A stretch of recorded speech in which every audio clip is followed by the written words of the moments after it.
नमस्कार, मैं हूं कुलदीप कुमार राउत और आप देख रहे हैं फॉरएवर न्यूज। दर्शकों, आज हम चर्चा करेंगे सीजेआई मामला को लेकर के। आप सबने देखा होगा जो किस तरीके से उनके ऊपर जूता फेंका गया। कार्रवाई के नाम पर क्या हुआ देश के सामने है, किसी से छुपा हुआ नहीं है। कानून मंत्री किस तरीके से कार्रवाई करने की बात कर रहा है वो भी किसी से छुपा हुआ नहीं है। लेकिन आखिर में सवाल ये भी खड़ा हो रहा है, जो आखिरकार कार्रवाई करेगा कौन? आखिरकार वो जेल के अंदर में क्यों नहीं है राकेश किशोर, और उनके बचाने कौन बचा रहा है, ये काफी अहम सवाल है। हमारे साथ विनोद जी हैं, आप इनसे पहले मुखातिब हो चुके हमारे चैनल के माध्यम से।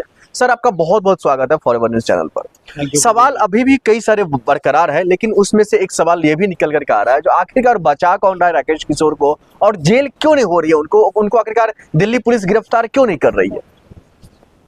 देखिए, जो दिल्ली में डबल इंजन की सरकार है भाजपा की, वो सब इन सबको प्रश्रय दे रहे हैं। अदरवाइज एक भारत के सर्वोच्च न्यायाधीश को जूता फेंकना, उसके लिए कोई भी कोर्ट, दिल्ली हाई कोर्ट भी सो मोटो कॉज के तहत उसको बुला सकता था और उसको सजा दे सकता था। कार्रवाई हो सकती थी, बिल्कुल हो सकती थी। पुलिस करती या नहीं करती, यहाँ पर पुलिस का बहुत बड़ा फेल्योर है।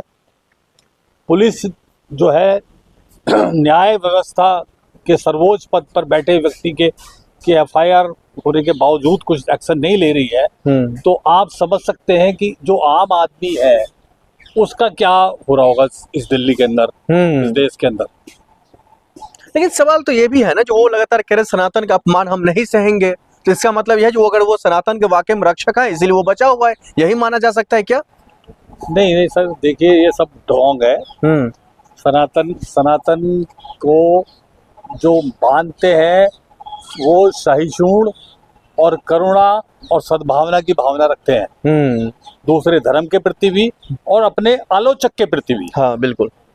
ये जो है ये एक एकाधिकार, जिसको हम हिटलर शाही बोल सकते हैं कि हम ही सही है। दूसरा जो अगर कोई बोल रहा है तो उसको अधिकार नहीं है कि वो कोई भी विवेचना करे, कोई भी टिप्पणी करे। सीजीआई ने ऐसी कोई गंभीर टिप्पणी नहीं की थी कि उसको जो है, अगर की भी थी तो कोर्ट है, न्यायालय है। आप कोर्ट में जाइए, आप दिल्ली पुलिस को एफआईआर करते या यूपी पुलिस के कहीं भी करते, आपको किसने अधिकार दिया कि आप सीजीआई को जूता मारे? वो व्यक्ति जो है वो मानसिक रूप से बीमार है, राकेश किशोर। बिल्कुल। और उसी बीमारी के कारण वो जो है वो उनके प्रभाव में है।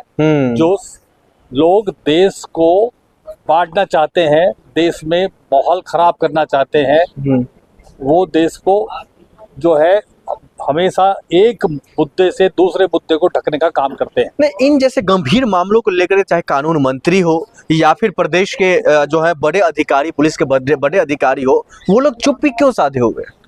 देखिए, मैंने पहले भी आपको शायद बोला था कि लाइव टीवी चैनल पर भाजपा का नेता बोलता है कि राहुल गांधी को गोली मार देनी चाहिए सीने पर। पिंटू महादेव नाम का।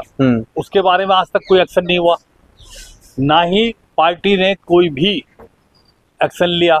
कानूनी कार्रवाई तो हुई नहीं है, मगर पार्टी ने भी उसके खिलाफ कोई एक्शन नहीं लिया कि वो एक प्रतिपक्ष के नेता के प्रति ऐसी दुर्भावनापूर्ण बात कर रहा है, जान से मारने की धमकी दे रहा है नेशनल टीवी पर।